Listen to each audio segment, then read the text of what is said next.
بلنسية نستعيد أمجادنا. السلام عليكم ورحمة الله وبركاته. أهلا وسهلا بحضراتكم في بلنسية. في الفيديو ده هنشرح الفرق بين بعض المصطلحات الهامة جدا جدا فيما يتعلق بسلامة عمليات الرفع.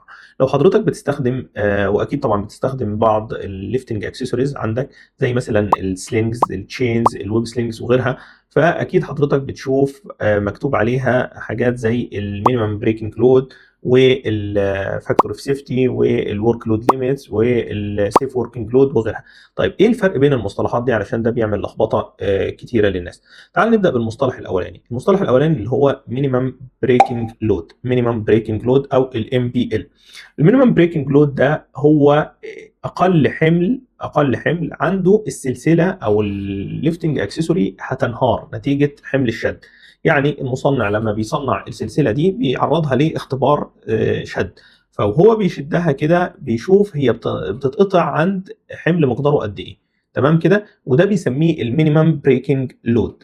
يبقى ده الحمل اللي عنده الليفتنج اكسسوري هتنهار تماما. طيب في عندنا حاجه اسمها فاكتور اوف سيفتي، وبعض الناس بتسميه الوركينج كوفيشنت، وبعض الناس بتسميه الكوفيشنت اوف يوتيلايزيشن. كويس كده. طيب الفاكتور اوف سيفتي او الكوفيشنت اوف يوتيلايزيشن او الوركينج كوفيشنت ده ايه هو؟ احنا قلنا ان المينيمم بريكنج لود هو الحمل اللي عنده السلسله دي بتنهار. طيب هل هو ينفع يديك السلسله ويقول لك استخدمها عند المينيمم بريكنج لود؟ لا، ده بيكون خطا كبير، لان ما نضمنش، ممكن يكون في عيب تصنيع، ممكن يكون في التست ده تم في ظروف مثاليه، فبالتالي هو بيحط حاجه اسمها الفاكتور اوف سيفتي او الوركينج كوفيشنت او الكوفيشنت اوف يوتيلايزيشن، والثلاثه ليهم نفس المعنى. طب ايه ده؟ ده هو بيحط لك معامل امان كده، يعني مثلا بيقول لك انا معامل الامان بتاعي 75%. يعني ايه 75%؟ يعني حضرتك ما تستخدمهاش عند المينيمم بريكنج لود واستخدمها عند 75% من المينيمم بريكنج لود ده. يعني ايه الكلام ده؟ يعني انا دلوقتي لو السلسله دي وهو بيختبرها لقى المينيمم بريكنج لود اللي هو الحمل اللي هيحصل عنده الانهيار لقاه 100 طن. تمام كده. طيب هيطبق هو فاكتور في سيفتي مثلا وليكن 0.8 مثلا 8 من 10. فلما يطبق الفاكتور اوف سيفتي ده هيقول لك خلاص انت ما تستخدموش عند ال 100، انت تستخدمه عند، هيضرب 0.8 في ال 100 فهتطلع 80 طن. تمام كده. وهيسمي لك ده حاجه اسمها working load limit. working load limit. يبقى هو بعد ما طبق الفاكتور اوف سيفتي اصبح عنده حاجه اسمها الوركينج لود ليميت، هو ده الحمل اللي بيوصي المصنع ان الناس تستخدمه او تستخدم الليفتنج سلينج دي عنده. تمام. طيب بعد كده انا رحت اشتريت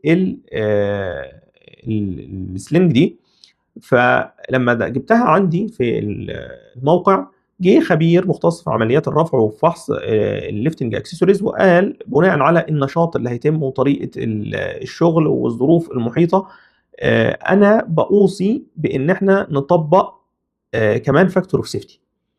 فانا او بمعنى اصح هنطبق حاجه اسمها المود فاكتور. تمام، بيسموها المود فاكتور. لما اطبق المود فاكتور ده انا بضيف فاكتور اوف سيفتي زياده من عندي.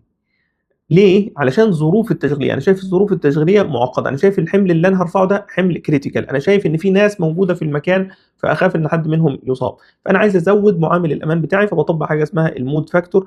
فبقول مثلا ان انا الفاكتور اوف سيفتي الجديد بتاعي 75%، فيجي يضرب 75% اللي هي 0.75 في ال 80 طن اللي هم الوركينج لود ليميت، فهيطلع له الناتج النهائي 60 طن. يبقى شوف السلسله او الليفتنج سلينج دي مشيت ازاي. اول حاجه المصنع صنعها واختبرها فلقى ان المينيمم بريكنج لود بتاعها اللي هو الحمل اللي بتنهار عنده 100 طن. بعدين المصنع قبل ما يطلعها من عنده طبق عليها فاكتور اوف سيفتي او كوفيشنت اوف يوتيلايزيشن او وركينج كوفيشنت، فطبقه مثلا بمقدار 0.8 فطلع عندي الوركينج لود ليميت، الوركينج لود ليميت طلع 80 طن. لما انا اشتريتها ودخلتها الموقع طبقت عليها حاجه اسمها المود فاكتور. المود فاكتور ده انا طبقته مثلا طبقت فاكتور اوف سيفتي 0.75 او 75%، فطلع عندي 75% ضرب 80 طن اللي هي الوركينج لود ليميت، فطلع الناتج النهائي 60 طن، وده بنسميه السيف وركينج لود. السيف وركينج لود في معظم الاحيان هتلاقي السيف وركينج لود هو نفسه الوركينج لود ليميت. الناس مش بتطبق المود فاكتور، مش في كل الاحيان انت محتاج تطبق المود فاكتور، فبيطلع السيف وركينج لود الاس دبليو ال هو نفسه الوركينج لود ليميت. عادي خالص. عشان كده في ناس بتسمي الوركينج لود ليميت ماكسيمم سيف وركينج لود. تمام؟ ماكسيمم سيف وركينج لود هي نفسها الوركينج لود ليميت. اتمنى كده تكون وصلتك الفكره الفرق بين الثلاثه ترمينولوجيز اللي هم المينيمم بريكنج لود، الورك لود ليميت، والسيف وركينج لود. وطبعا بتطبق فاكتور اوف سيفتي والمود فاكتور، فبتقدر تحصل على كل واحده منهم. اتمنى تكون الفكره وصلت، واشوفكم في فيديو جديد ان شاء الله. نستعيد أمجادنا.